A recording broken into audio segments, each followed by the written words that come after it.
الحمد لله رب العالمين، والصلاة والسلام على المبعوث رحمة للعالمين وعلى آله وصحبه وأزواجه أجمعين. أما بعد. The so-called Sunnis comprise about 90% of Muslims. They have been for many centuries.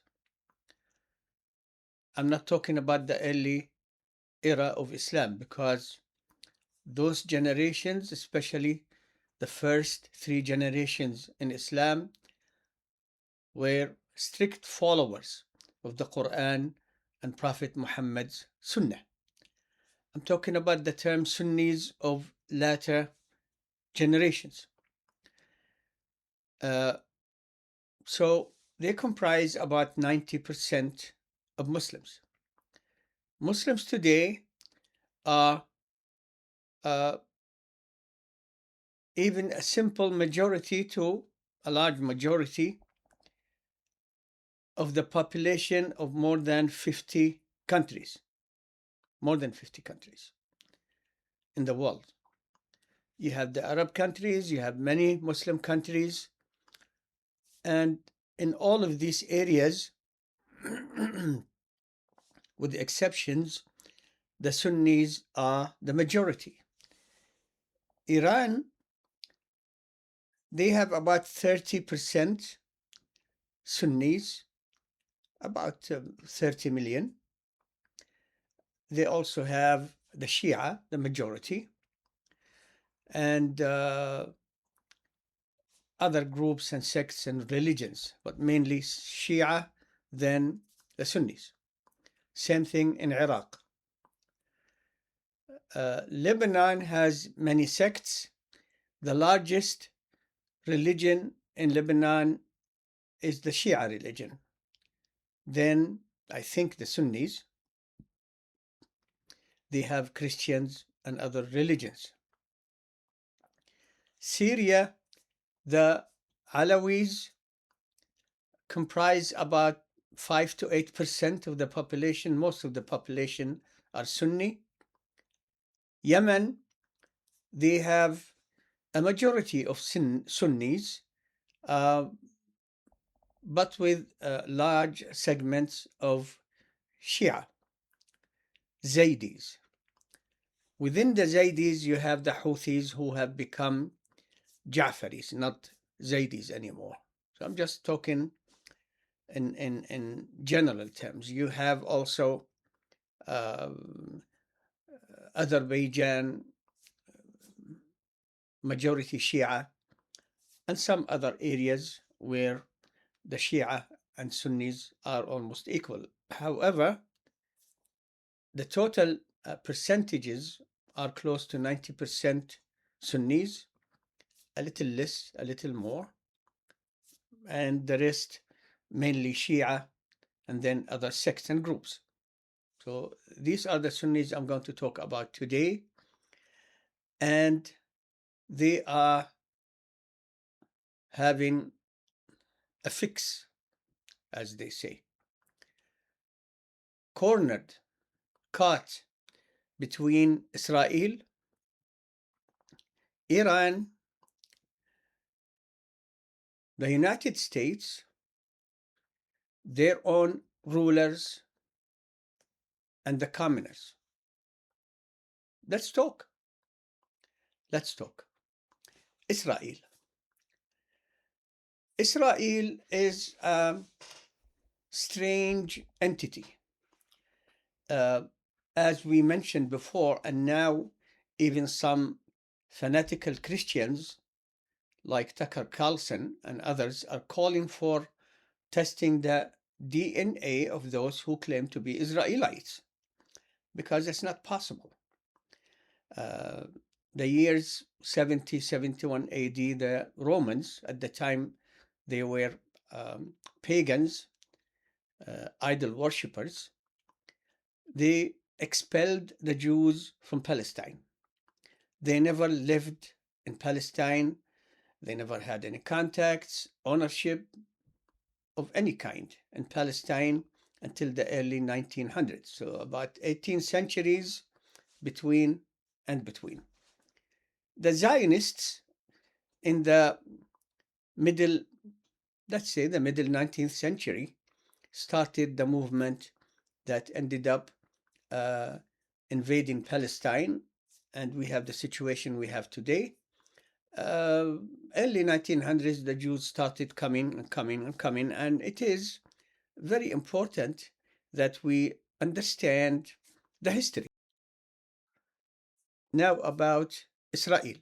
70, 71 AD, expelled from Palestine.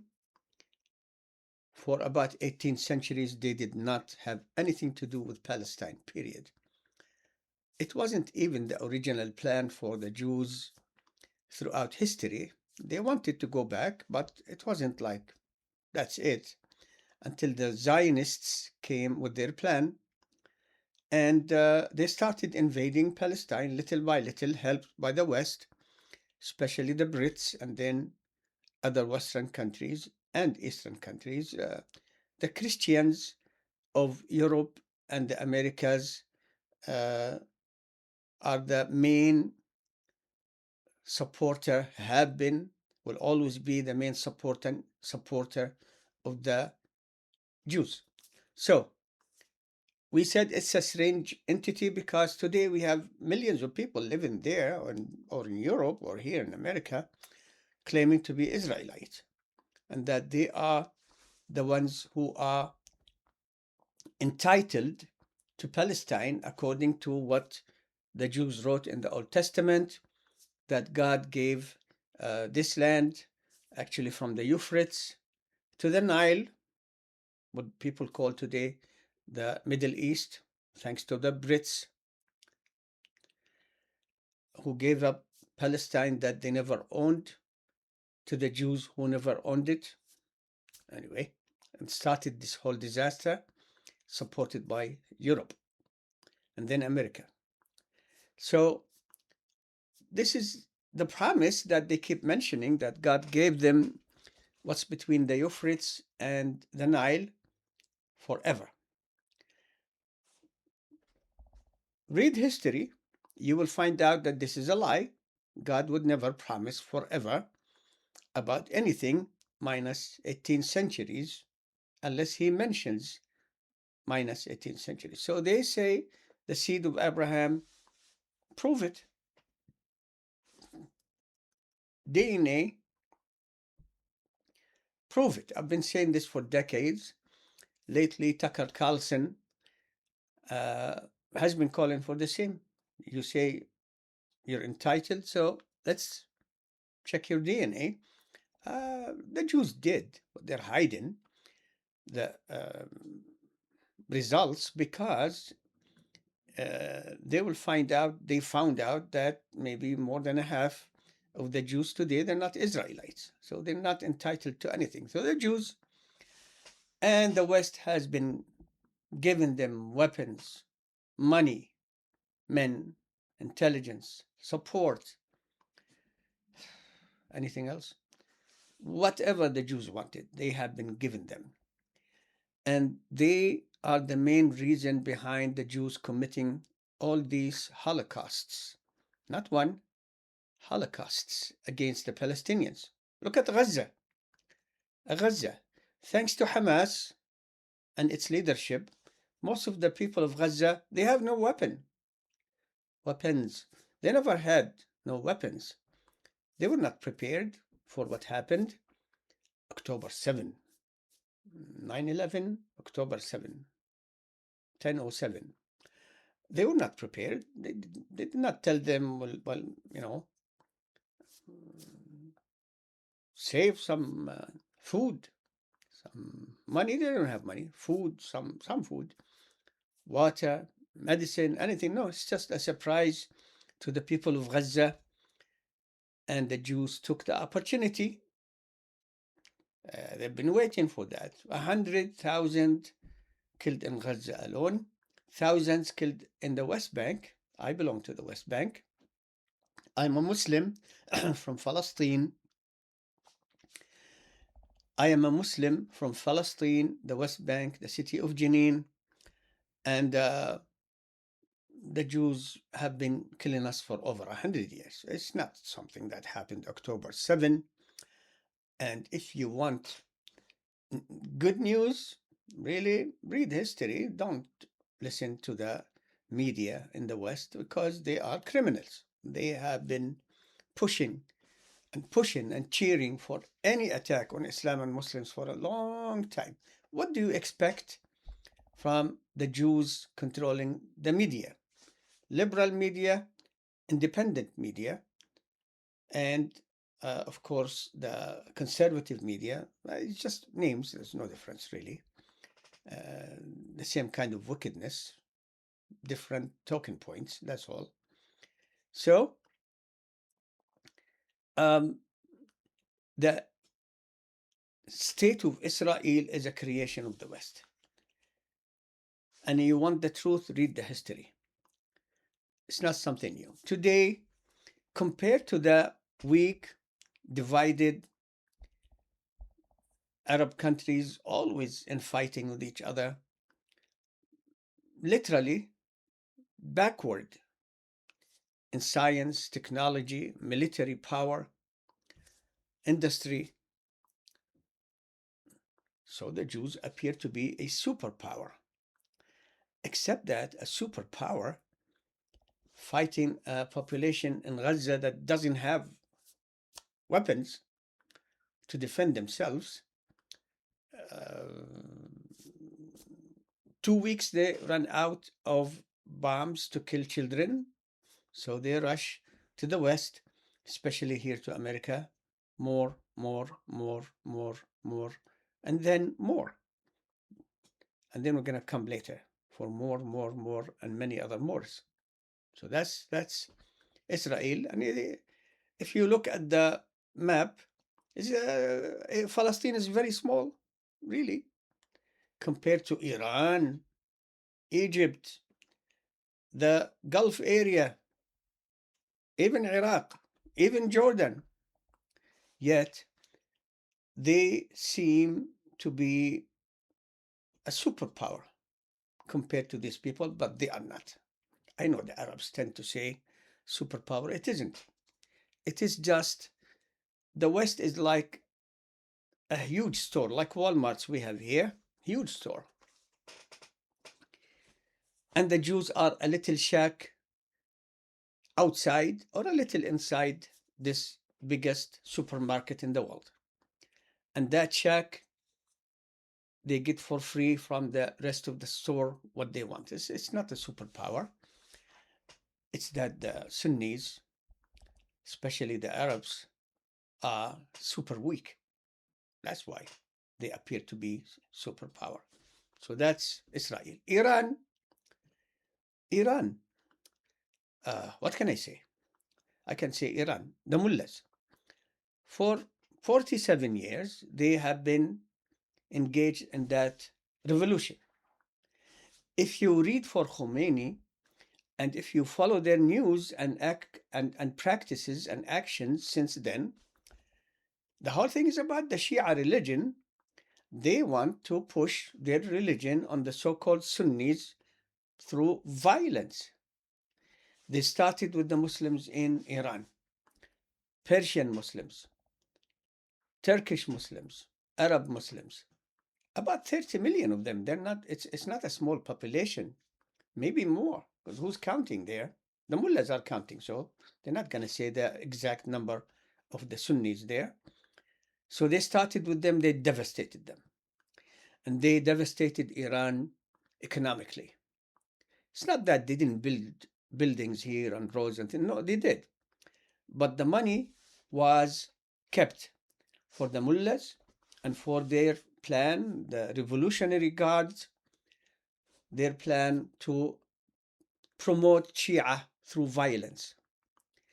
And death to America, death to Israel, except that they did not bring death to America or death to Israel. America and Israel brought death to Iran. And even the commoner Shia there, they're fed up. Many of them don't believe in that Shia religion. So, but they're fed up, really. But what can they do? So they've been hit by the Revolutionary Guards, by the sanctions, and by America and Israel. They've been hit very hard. The losses are for the people, not the Revolutionary Guards, because they have billions of dollars. They're not worried. The mullahs, they have a lot of billions of dollars. So if there is a loss to some leadership, still the same kind of leadership, they want to push their religion. It's not something that came up with the Saudis, Wahhabis. People need to have some kind of sense. The plan, the project of the Shia as compared to the Sunnis all around them is that they want to push their religion. They have been trying for centuries through violence, because they know most of the Sunnis, they don't want the Shia religion. So violence started with Iran, then Iraq, death to America for 20 years. The Americans were in control under so-called NATO, mostly Americans, in control of Afghanistan. They didn't do anything to help the Afghanis because they're Sunnis. They didn't do anything to help the Sunnis in Iraq for 20 years under occupation, but they killed so many Muslims, Sunnis in Iraq. Really. Maybe 500,000 in Iraq alone, due to the wars by the Christians. And then the Shia found their opportunity of a dream they've been dreaming about for so long, to go into Iraq, to take it back for the Kisra project. The mullahs, they don't believe in Islam. They're not Muslim. They believe in bringing back the Persian Empire, and their religion is not much different than worshipping the fire as they did before, the mullahs. Not all the commoners. The commoners either are deceived by their mullahs or they don't even believe. They've been hit like everybody else. So that's Iran. They have a project. The project has nothing to do with what happened even before America came by centuries, many centuries. They don't care about that. They have a project. So again, if you read Khomeini's books, let's go back to Khomeini. La hawla wa la quwwata illa billah. Khomeini's books is just the same Shia stuff that they've been promoting. And he came up with Al-Hukuma Al-Islamiyya. I read the book. Wilayat Al-Faqih, I didn't read the whole book, segments. Al-Jumhuriyya Al-Islamiyya of Iran is built on these two ideologies. The same ideology, a different topic. The Islamic government is the Shia government, as Khomeini explained it in his book. Read the book. You find it in Arabic, English, Urdu.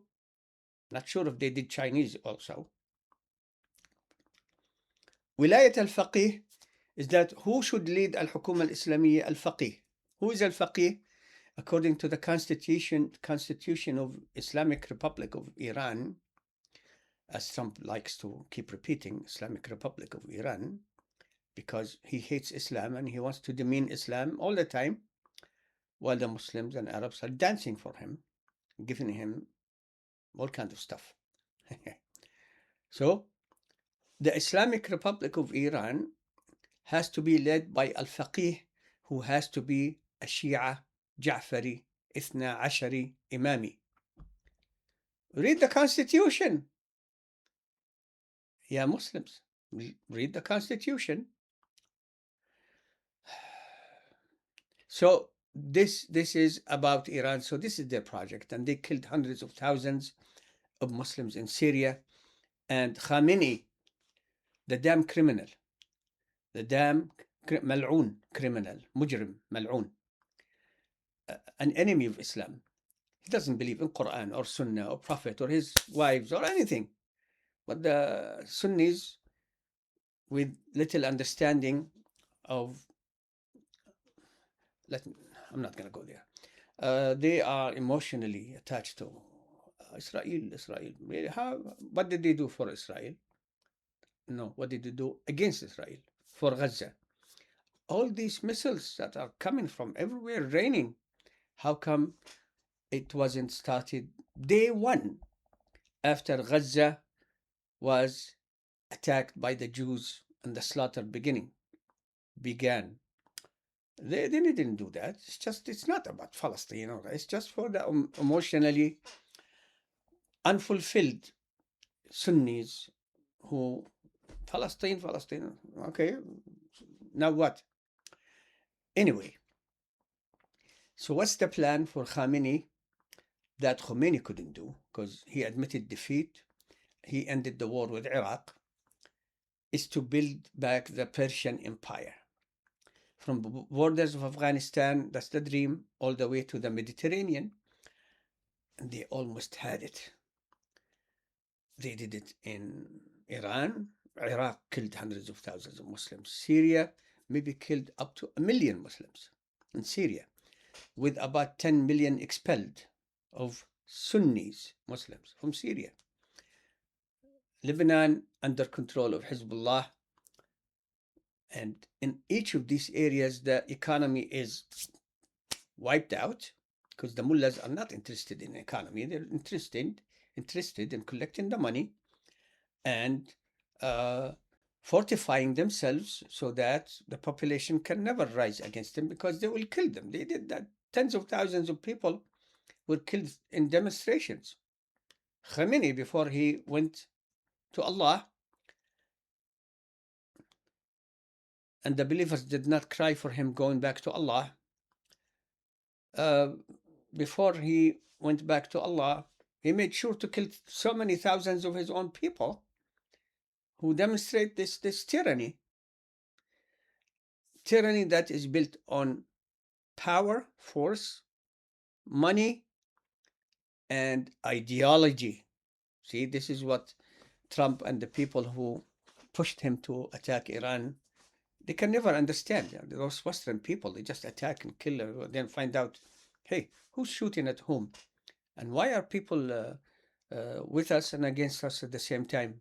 Well, you attack the Shia, you get the Shia. Thank you. So it is a religious religion. You can't get rid of it because it's based on the ideology. Through the ideology, the mullahs became supreme leaders. So Khamenei thought, Kisra, I'm going to be Kisra now, the Persian emperor again, from the borders of Afghanistan to the Mediterranean. Alhamdulillah, Syria was saved by so-called Sunnis. Understand? I'm going to talk about them, who expelled them from Syria, and now you have all this problem. What happened is that the United States, this is before the revolution of Khomeini and his people started, they were really devastating the people of Iran, supporting the Shah, who was a tyrant, a really awful tyrant and a lunatic. But he opened the country wide for the West, especially America, and for the Jews. So that's why the slogan was death to America, death to Israel, because the people suffered from especially America and Israel for many years. Israel wasn't really in the consideration, in the formula. It was always America, because Israel is just a little country. At the time also, during the time of the Shah, it wasn't a superpower as it is today. So that was the original.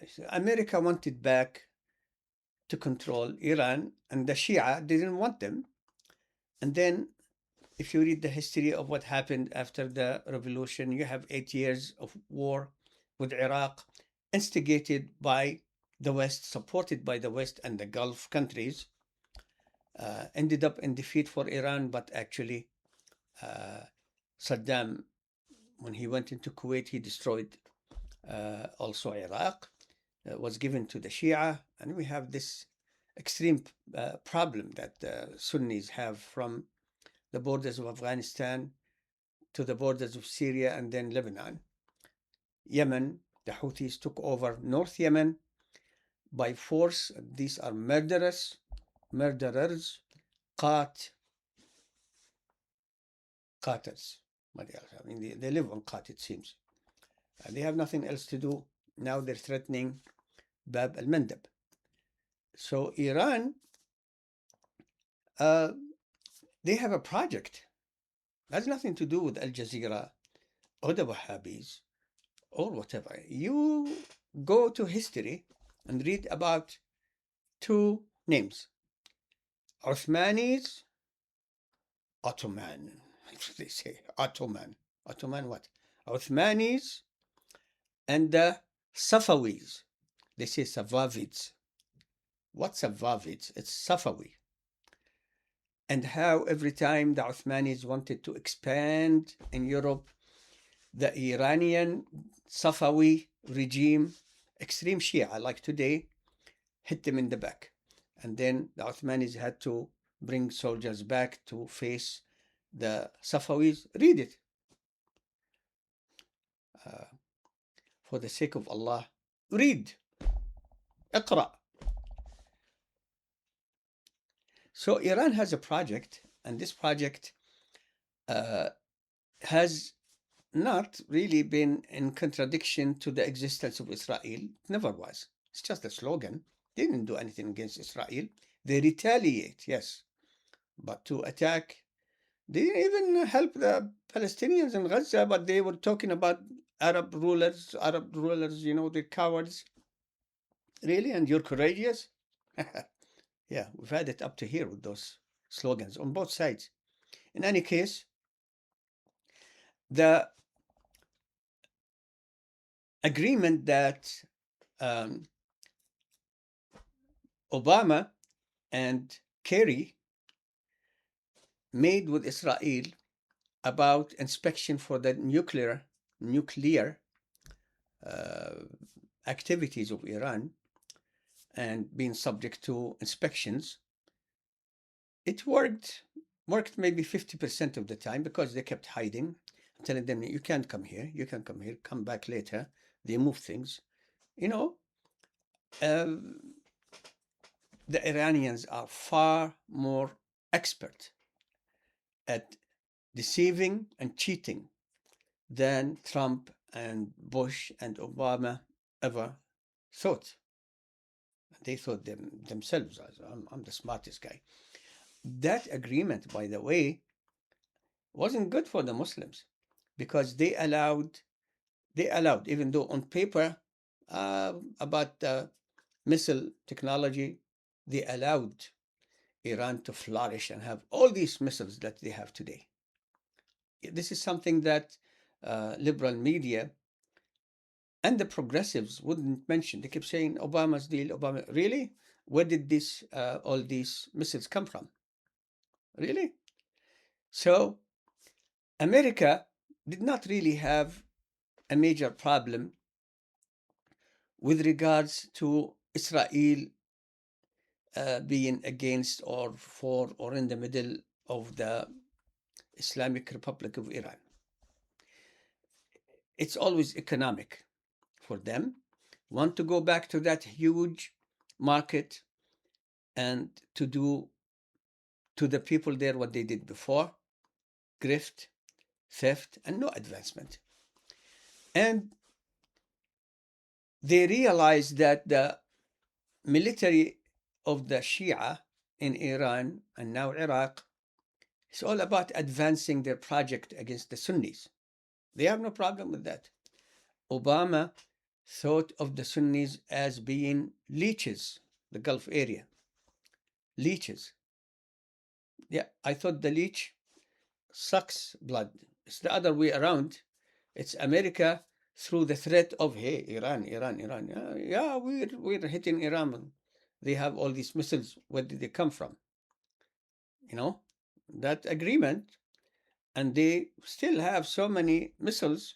So according to the threat that they keep bringing to those Gulf countries, especially, who don't want to unite really, they're backward in terms of science, technology, military, really.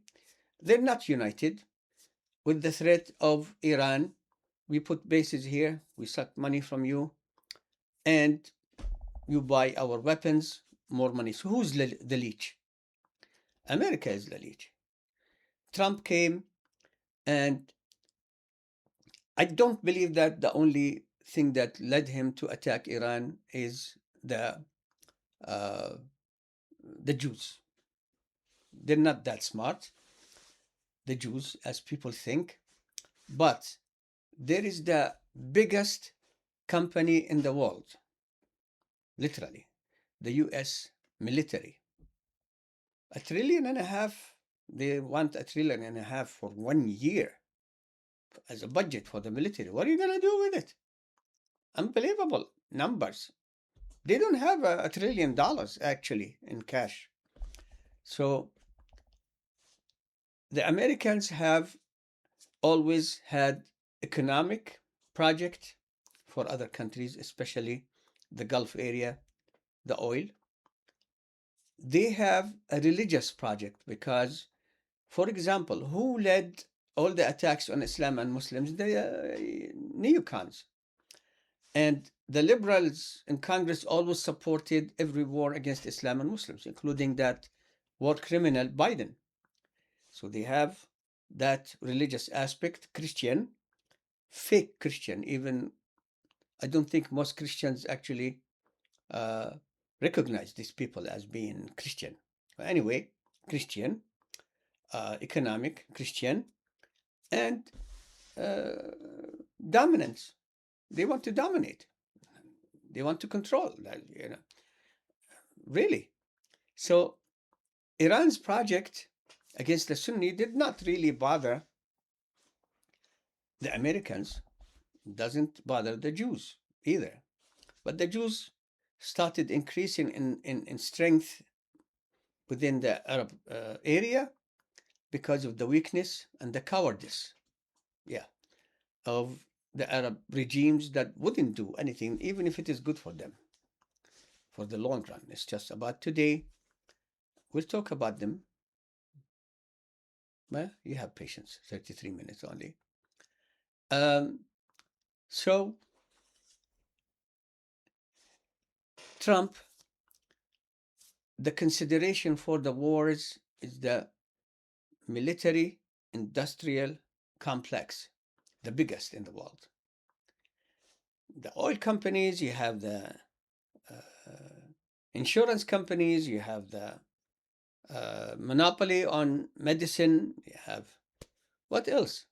Those huge companies they have now on delivering, now on even taxis, Amazon, taxis, Uber, and other stuff. They just like monopoly and control. So that consideration is major because these people who build weapons and their economies are much larger than Israel, really. I mean, you can't compare the two. But they need to build weapons. They can't be stagnant. No wars. Who's the favorite target? Islam and Muslims. Islam or Islam and Muslims. So that's a major, major part. Of course, the Jews come, they control here the Congress through bribes and the media.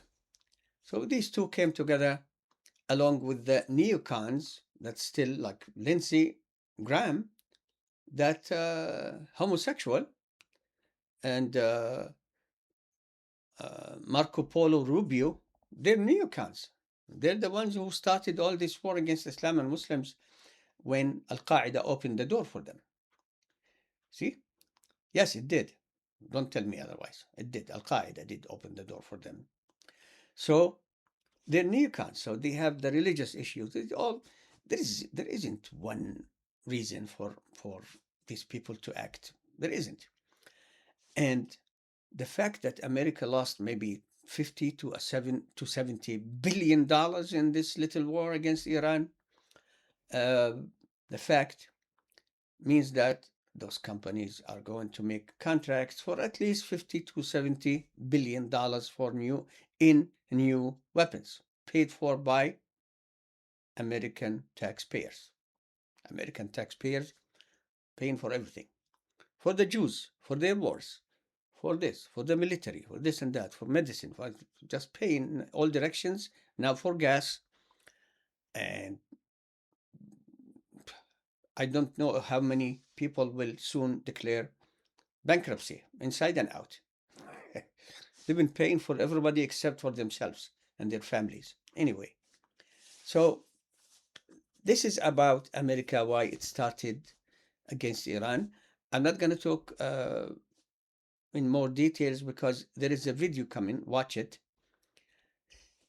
The war on Iran. What is it? We'll talk, inshallah, Allah willing. Let's end with the Sunnis. So USA, the Mullahs, Israel, the land forever, minus 18 centuries. They forgot to put it there. The Jews who wrote the Old Testament, they couldn't think about it. They were not, when they wrote it, they were not even in Israel. They were in Babylon. Read the history, who wrote the New Testament, the Old Testament. The New Testament, forget about it. It's just people who never met Jesus, who said all kinds of things, including the day the dead walked to, the dead saints walked into Jerusalem. We have a video about this. I'm not going to waste time on it. So these are general words about the Sunnis. Now they're caught between Israel, Iran. So America is attacking Iran. Iran is attacking all the Gulf areas who still have diplomatic relations with Iran for some reason. And they go to say, hey, the mullah died, condolences to the people of Iran for the killing of their killer. Unbelievable, isn't it? So they don't cut relations and they've been hit. Why is Iran hitting Kuwait and Jordan? They don't have anything to do with. They didn't allow American warplanes to attack Iran anyway from the bases they have. The bases, for the bases, okay, the bases for the bases America has in the Gulf area and Jordan, Gulf area, is to defend against the threat of Iran. That's the basis, okay? So when Iran attacks the population there, because the rulers are sitting somewhere, they're not being hit, and they have a lot of the money of the people in their pockets, so they're not becoming poor. It's the Muslims who are suffering in the Gulf area. And these Muslims are caught between all these things. Who remains? The Sunnis. The Sunnis. The Sunnis. One religion. Let me start with this is the right hand. One religion, one book, one prophet, and they ascribe to the Sunnah of that one prophet. The Sunnah practices explanation of Islam of that prophet, divided into tens of countries, bickering all the time, weak, with the so-called Sunnis allowing all kind of deviations among their population to thrive, deviations from the religion. And they're weak because of the division in the religion, because they won't unite on anything. It's incredible. You have an enemy who wants to take you down and destroy you completely, the Shia. You have an enemy, Israel, who they can't invade a lot more land. They couldn't kill all the Palestinians yet, alhamdulillah, because the Palestinians have proven to be strong against all these enemies, even though they don't have weapons or money. Allah is helping them. So you have all this plan against you, against your very existence, and they're acting like nothing happened. Oman mediates between Iran and America and Israel. Really? And then they wouldn't let Oman even allow ships to go in their own, what they call international water, not international, on their own coast. They don't allow ship to go there, and they want to stop Bab el Mandab in the Red Sea. Are you telling me that America can't really destroy all these sites in Iran, or even they're allowing them? Let's let Muslims all over be stuck. They're stuck. Come to the religion, the commoners. The rulers are from you, they're commoners. I guarantee you, there isn't any Muslim ruler, none, who has even a decent knowledge about the general aspects of Islam. None of them. The rulers, okay, what about you? Come back to the religion, learn your religion, read about your religion. TikTok, oh my God. Working, yeah, I'm working. I'm busy. I can't read about the religion. I practice the religion. I'm gonna do it the way I learned it from my parents. Even if they prayed or didn't pray, fine. I'm gonna pray the way they taught me to pray or not to pray. And if you don't have unity, you're weak. At a time when so many countries in the world are consolidating, especially economically, like in Europe, Western Europe. China is a huge country by itself. America, they are dividing even more. Try. I have a Jordanian passport that I don't use, and I'm hoping to lose soon, inshallah. Yeah, you're listening to me, I know. Okay. Know that. I'm not talking to you, I'm talking to those people listening. Huh. When the ruler's name was mentioned, he didn't immediately say, may Allah support him. No, he waited a little bit. Then he said it. Oh, bring him in. Try to travel with this kind of Arab passport. What other passports, Tunis passport, Sudan passport, Syria, Lebanon. Try to take a trip. Say, hey, I'm going to take a trip within the so-called Arab world. It's generally called Arab world because we have so many Muslims, beautiful Muslims, from the Berber to Kurds to other, they're all same Muslims, Arab is just a figure of speech because they're the largest groups among those countries. So start from Kuwait and say, I'm going to pass by every Arab country all the way to Mauritania. You go from Kuwait down to, don't get to Yemen, and go then up, and you have to take the boat from Aqaba that the Iranians have hit, just make sure they're not hitting Aqaba anymore. The boat to Egypt, and from there to Sudan, maybe Eritrea. Well, take chances. To Djibouti, Somal, then go all the way to Morocco and then Mauritania. You need to write the hugest volume about the travels of a poor Sunni Arab Muslim from Kuwait to Mauritania, and see what will happen to you if they allow you even to go there. See? This is not good. Economically, it's not good. Militarily, it's not good. But how can they unite when they want control over their area no matter what happens? And they are suspicious of the countries around them because if I allow them, they might come and, de-seat me.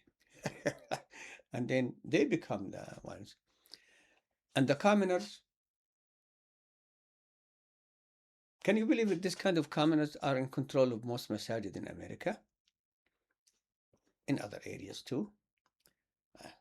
Commoners. And they think, what's the trouble It's the Jews, it's the West, it's America, it's the rulers. And you are free from guilt? Yeah, you are free. You're honest, like angels. Yeah.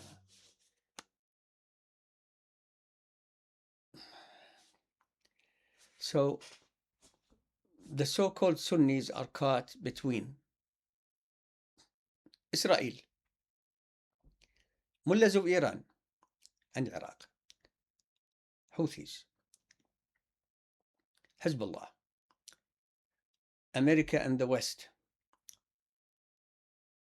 and their own tyrants, rulers, and ruled. Yeah. Come back to the religion. As for America, 2 more points. My name is Jalal Abualrub. 3 more points. My name is Jalal Abualrub. Jalalabualrub. I am from Palestine, the West Bank, the city of Jenin, a Muslim before that. And our website is islamlife.com, islamlife.com, where you see a number of our books that you see sitting here next to me on the website, including this book, Muhammad's Role in Islam. Muslims, find this book and read it. Just Quran and Sunnah. You say you're Sunni? Fine. Just read about the Quran and the Sunnah for the sake of Allah on the website, islamlife.com. You would like to gift us with something, we have a 501c. We can take Zakatul Mal too, because we have a mission and we will not stop, bi'idhnillah. This is word number 1. Word number 2, the statement of Allah subhanahu wa ta'ala. وَمَا أَصَابَكُم مِّن مُّصِيبَةٍ فَبِمَا كَسَبَتْ أَيْدِيكُمْ وَيَعْفُو عَنْ كَثِيرٍ. And whatever disaster that may hit you, it is because of what your hands have earned. And Allah pardons much. Thank you, O Allah, that you did not punish us for all what we do, because we are in trouble. Islam is not in trouble, never will be, and this is what's killing those people. They have tried to extinguish the light of Islam from day number 1. Today, Islam is the largest religion on earth. It's just Muslims need to realize that and come back to their religion. Allah will support them, because what is it that these, for example, the Westerners, who are still in control of the affairs of the world, sadly, what is it they really believe in? They believe in God? Don't be deceived by this. See? In God, can you see it? In God we trust. The God that these people mean is this. This is it. And violence and control. The Jews are just a little man standing behind the giant. The giant is the West, confronting the Arabs in miserable condition with regards to unity, adherence to the Quran and Sunnah, militarily, whatever you look at it, it's Arabs. They're not showing what they could be because of what Allah gave them. They're showing what they chose to be. And there is that huge man, the giant, the West, and the Jews are a little man hiding behind the leg and looking from around the leg. The Arabs, Muslims, we'll do that, we'll kill, we'll destroy, you can't have weapons except what we give you, and we'll attack you. And yeah, from the Euphrates to the Nile, maybe more, whatever it is. And then, you see, is it possible that Allah gives us so much and yet we're not showing a fraction of what Allah gave us. The Ummah is not destroyed. We still have magnificent goodness from Allah subhanahu wa ta'ala. It's not up to the level of becoming mighty again. And we will, inshallah. I testify that there is no deity worthy of worship except Allah, and that Muhammad is the messenger of Allah. La ilaha illallah Muhammadun Rasulullah.